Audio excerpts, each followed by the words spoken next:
What's going on YouTube? Marcus Crockett back with another video. Before we even get started, I just want to say thank you to all the subscribers. If you are new to the channel, if you find any value, make sure you hit the subscribe button and the notification bell. With that said, let's get into it. So after you do your walkthrough and you submit your proposal, if a prospect, because at this point they're a prospect, they're not an actual customer until they sign a contract, right? So the prospect says, your prices, they're a little bit too high. They're looking for some wiggle room. They're trying to negotiate a little bit. As a business owner, and it doesn't matter whether you sell a product or if you are in a service-based business. Your purpose there is really to solve a problem. And when you look at business at its core level, business is really an exchange of values. So whatever it is that the two parties find valuable, if you can make an exchange of those things, well, now you're in business. It is no different whether you're selling a service or a product. It doesn't matter. And this isn't even limited to money. It doesn't have to be money. There's the barter system where, back in the day, if I was a corn farmer and I needed wheat from a wheat farmer, I could just trade my corn for their wheat, and now we have a business relationship. We made an exchange of goods. We exchange values, right? So number one would just be to add value.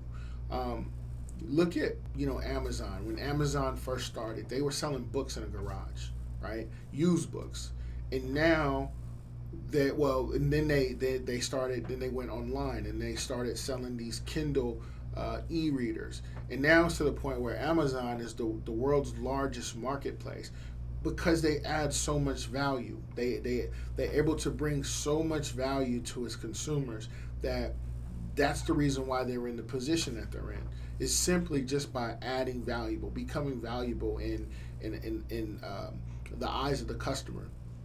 They say the same thing. Even if you have a job, even if you're not in business, become so valuable to your employer that it's going to be hard for them to get rid of you because they can't find anyone else to replace you. Look at it through that same lens when you're dealing with these prospects and now they become your customer. Be so valuable to them, offer so much service, have your products be so good that it's going to be hard for them to go anywhere else. Like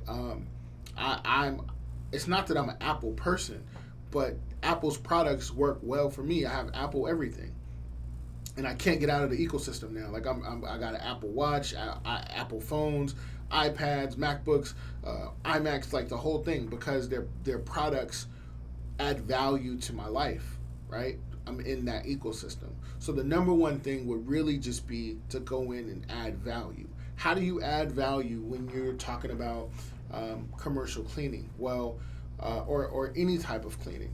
You can simply do that just by educating your prospect. There are lots of different ways on how you educate your prospect, but educating them, letting them know something that they didn't know, or explaining something to them in greater detail adds a certain level of value. Number two would be to save time and hassle. Over the Thanksgiving weekend, me and my family, I thought it would be a good idea to take a road trip, right? Now, usually whenever we go somewhere, we always fly. But this time, like, my kids are getting bigger. I was like, you know what? We're just gonna go ahead and we'll rent a van. We rented a minivan, and we took a road trip. And we went from where I live to Phoenix, Arizona. Now, this trip was like 26 hours, 27 hours, but I thought it would be something cool for the kids to see. They get to see how the landscape changes from Washington, Oregon, to California, Arizona, and then back up, right? By the time we got to like Palm Springs, I was like, yo, we never do. Me and my wife, we looked at each other and said, we're never doing this again, right? And it was just one of those things where it was like, I don't really care how much the plane ticket cost. It's so much of a hassle to drive on the freeways, getting in and out, missing your exit. It's just all of the stuff that comes with it. It's just like, I would rather pay for my time because it cuts my hassle down so much. We could have spent more time in Phoenix more time with family. Um, and it would have been so much of more of a relaxing thing if we'd have just flew. But it was an experience that we had. The kids won't ever forget it. I won't forget it. My wife won't. Well, I'll never do it again.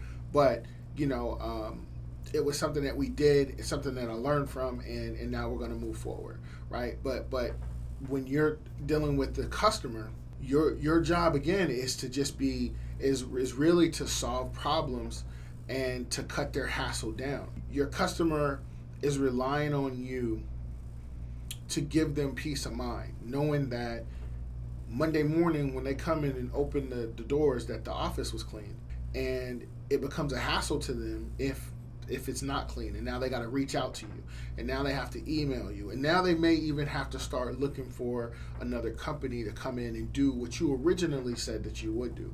Guys, like what I'm talking about right now, I'm just going a little bit further in detail on a video that I posted. It's gonna be up here somewhere. Where I go and I explain everything. I explain my process on how you add all of these things, right? In another video up there.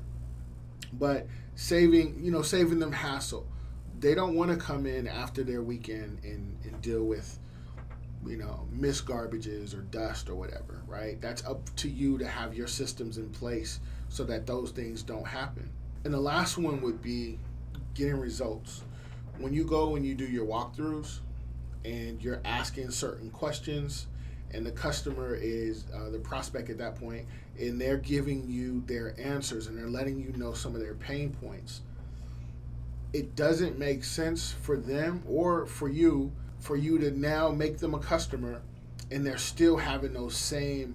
So for example, if they're having problems with the existing company that they have coming in dusting, not restocking items, and then you now get the contract, and here you are 30 days, 45 days, 60 days in, and they're still having the same problems. They just felt like that they wasted a lot of time, they wasted a lot of energy and trust too, because they have to trust a new company to come in, give them keys, give them alarm codes, give them access. They just wasted a lot of time by doing those things and having the same problem repeat itself. So there's this guy, his name is Tim Grover, and Tim Grover was the basketball coach. Well, he wasn't the coach; he was the trainer for Michael Jordan. He trained with Michael Jordan the whole time the majority of the time while he was with the Bulls. And then once Michael got ready to retire and move on, Tim Grover became Kobe Bryant's coach or trainer. And he trained with Kobe Bryant, trained him through his championships, the whole 9 yards. And then through that time, he definitely stepped out and trained other Hall of Fame players. I know that Dwayne Wade, there's a lot of them, right? You can look him up. He put out this book. It was called Relentless, I believe the name of the book is. But the reason why all of these people, all these multimillionaires, all of these players who performed at the highest level of the highest game, or of the highest league with that game, the reason why they all reached out to him is because he has a proven track record, a proven system that gets players who want it results. He had a proven system to do it. And time again, he would get these players results. Now, I don't think he's still coaching, or I don't think he's still training anymore, but to get him to come and speak is going to be anywhere from $50,000 to $100,000. That's just what his cost is. Because whatever it is that he's doing, he's able to get people results. And this is what you have to go into. This is this is what I teach in my company. We have to be able to go in and get results. If there's a problem with whatever the problem is that existed before we became the cleaning company that was hired, we have to go ahead and eliminate that problem. So that means that if they were having issues with dusting, we have to make sure our dusting is on point.